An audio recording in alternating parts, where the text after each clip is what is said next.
చూడండి ఈ లూజ్ ఉండాలి. ఈ లూజ్ ఉంటేనే మనకు కొంచెం మైదా కలుస్తుంది, మరి గట్టిగా ఉంటుంది. చాలా ఈజీగా కూడా కలర్ వచ్చేస్తాయి. మనం అందుకే మంట స్లో పెట్టుకొని కొంచెం తిప్పుకుంటూ ఉండాలి. హలో అండి, అందరూ ఎలా ఉన్నారు? బాగున్నారా? మీరందరూ బాగుండాలని మనస్ఫూర్తిగా ఆ భగవంతుని కోరుకుంటున్నాను. మన ఛానల్ ఫస్ట్ టైం చూస్తుంటే సబ్స్క్రైబ్ చేసుకోండి, అంతే కదండి. లైక్ చేయండి, షేర్ చేయండి, వీడియో పూర్తిగా చూడండి. ఈరోజు అయితే మన వీడియోలో మలై కాజా, నెల్లూరు ఫేమస్ మలై కాజా చేస్తున్నానండి. అది ఏమేమి పదార్థాలు కావాలో చూద్దానండి. ఇదిగోండి, ఫస్ట్ అయితే నేను 1/2 లీటర్ పాలు తీసుకున్నాను. మనకి ఎన్ని కావాలో అని చేసుకోవచ్చు. నేనైతే 1/2 లీటర్ చేస్తున్నాను. 1/2 లీటర్కి ఎంత మైదా పడుతుందో అంత తీసుకుందాము. కొలత అయితే లేదు, నేను 1 కప్పు తీసుకున్నాను. ఇదండి చక్కెర అయితే 2 కప్పులండి, ఈ కప్పుతోను. ఇప్పుడు మనం తయారు చేసుకుందాం. ఇదిగోండి, స్టవ్ ఆన్ చేసి పాన్ పెట్టాను. ఇప్పుడైతే పాలు పోసుకుందాం. పాలల్లో వాటర్ అసలు వేయకూడదండి.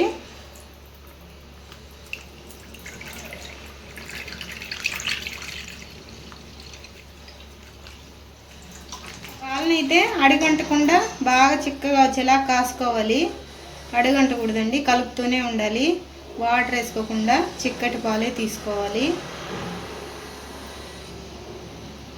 ఈ పాలు చుట్టూ అయితే మేగడ కడుతుంది. దీనంతా మనం నీట్గా తీసుకుంటూ కలుపుకోవాలి. అడుగు అంటకుండా మొత్తం చిక్కబడిపోవాలి, మనకు కోవాలాగా తయారవ్వాలి.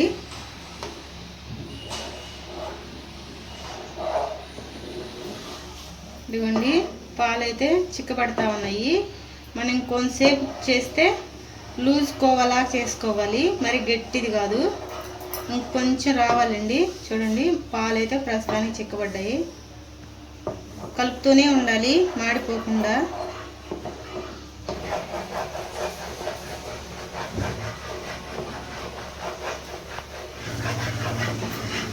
ఇదిగోండి, దగ్గర పడిపోయింది. మరీ గట్టిగా కాకూడదు, కొంచెం లూజ్గా ఉండాలి.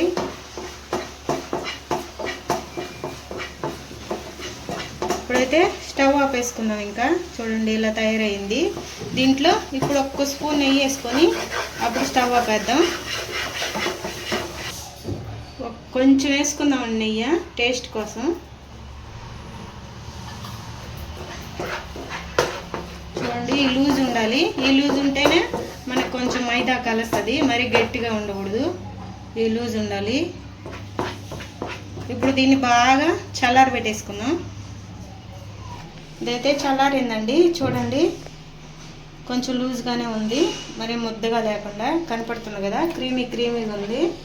ఇప్పుడు మనం కొంచెం కొంచెం మైదా వేసుకుందాం. ఎక్కువ ఒకేసారి వేయకూడదు, కొంచెం కొంచెం వేసుకొని మనం కలుపుకోవాలి ఉండలాగా.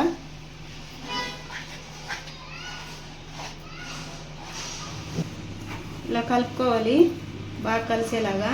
మళ్ళీ కొంచెం వేసుకుందాం, ఒకేసారి వేయకూడదు.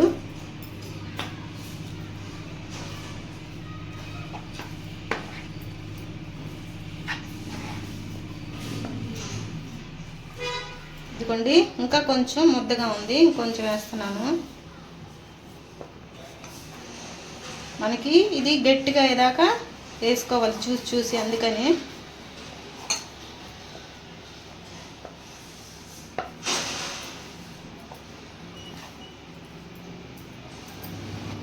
ఇదిగోండి, ఇలా లూజ్ అవ్వకుండా మరీ గట్టిగా కాకుండా ఇలా స్మూత్గా కలుపుకోవాలి. చూడండి ఎలా వచ్చిందో. దీనికైతే 1/2 లీటర్ పాలకి ఈ కప్పుతో 1/2 కప్పు మైదా పట్టిందండి నాకు. ఇప్పుడైతే దీన్ని మనం బౌల్లో పెట్టేసి ఒక 10 నిమిషాలు అలాగే పెట్టేసి నానబెట్టుకుందాం. తర్వాత చక్కెర పాకం పడదాం. అయితే పాకం పట్టేసుకున్నాం. ఇదండి, ఒక పెద్ద గ్లాస్ నిండా వాటర్ పోసాను. ఈ గ్లాస్తో ఇదిగోండి, 1 కప్పు నిండా తీసుకుంటున్నాను చక్కెర. ఇప్పుడు పోసేసి పాకం పట్టేసుకున్నాం. చిన్న కప్పు అయితే 2 తీసుకోండి, పెద్ద కప్పు కాబట్టి 1 తీసుకున్నాను. ఈ చక్కెర అయితే ఎక్కువ పాకం రాకూడదండి. మామూలుగా మనం పట్టుకుంటే జిగురు వస్తుంది కదా, పాకం అలా జిగురు వస్తే చాలు. స్టవ్ ఆపేద్దాం. తర్వాత చక్కెర అంతా కరిగిపోయిన తర్వాత కొంచెం లైట్ గులాబ్ జామ్ లాగా పాకం వస్తే చాలు. చక్కెర అంతా కరిగి చూడండి లైట్గా జిగురు వచ్చింది, అంతే. ఇంక స్టవ్ ఆపేద్దాం. ఇప్పుడైతే మనం వీటిని గులాబ్ జామ్ లాగా చిన్న చిన్న బాల్స్ చేసుకున్నామండి. చూడండి ఎలా వచ్చింది, పిండి కూడా బాగా నానింది.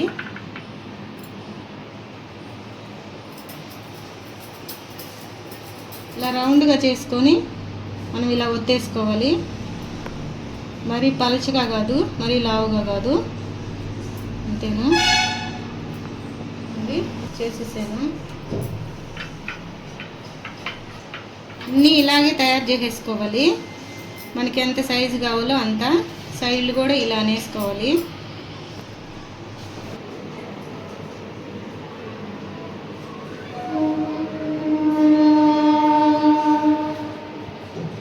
ఇదిగోండి, అన్నీ అయితే ఇలా చేసేసాను. మనం బాదుషాకి వేసుకుంటాం కదా, లైట్ నూనెలో మనం వేసాను కదా, అలాగే ఇప్పుడు ఇవి కూడా వేసుకోవాలి.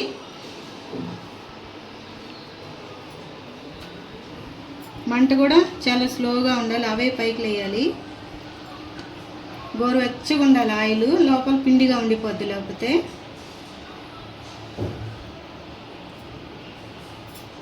ఇవ్వండి, నిదానంగా పైకి ఉబ్బి పైకి లేస్తున్నాయి కదా, అవే అలాగే పైకి లేసిన తర్వాత మనం తిప్పాలి. లోపల తిప్పకూడదు, మంట అయితే స్లో ఉండాలి, ఆయిల్ కూడా వేడి తక్కువ ఉండాలి.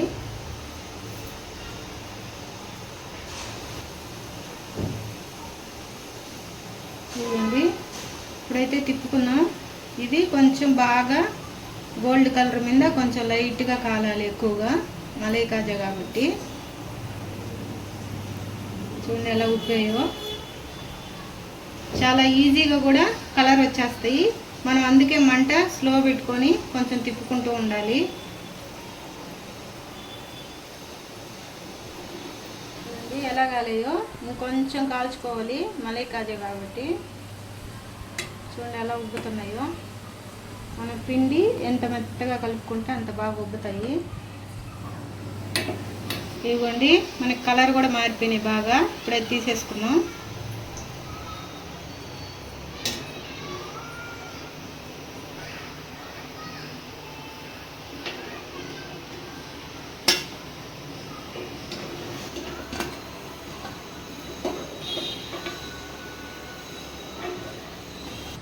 ఇదిగోండి, ఇప్పుడైతే రెడీ చేసేసుకున్నాం కదా మలై కాజా. మనం పట్టు పెట్టుకున్నాం కదా పాకం, కొంచెం గులాబ్ జామ్ పాకలాగా పట్టాం కదా. ఇప్పుడు మళ్ళీ దీన్ని స్టవ్ ఆన్ చేసి ఇవి పాకంలో వేసి కాసేపు ఉడకనిద్దాం.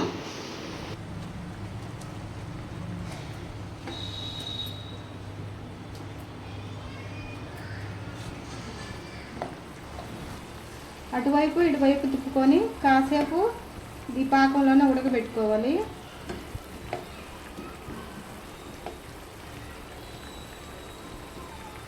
ఇదిగోండి, కాసేపు అయితే పాకంలో మనం ఉడకబెట్టేసుకొని దీన్ని అలాగే కొంచెం నైట్ అంతా ఉంచుకుంటే పాకంలోనే బాగా పీల్చుకుంటే ఉదయానికి తీసి పక్కన పెట్టుకుంటే చాలా స్మూత్గా మెత్తగా వస్తాయి. ఇప్పుడైతే ఒకటి తీసి చూపిస్తాను నేను.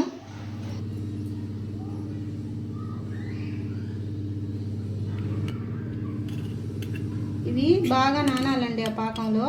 ఇవి నైట్ అంతా ఆ పాకంలో నానితే ఇంకా మెత్తగా వస్తాయి. చూడండి ఎలా వచ్చిందో. అంతేనండి, మన మలై కాజా అయితే చాలా సింపుల్గా ఈజీగా చేసుకోవచ్చు. తప్పకుండా ట్రై చేయండి. మా వీడియో మీకు నచ్చినట్లయితే లైక్ చేయండి, షేర్ చేయండి, సబ్స్క్రైబ్ చేయండి. ఉంటా అండి, బాయ్.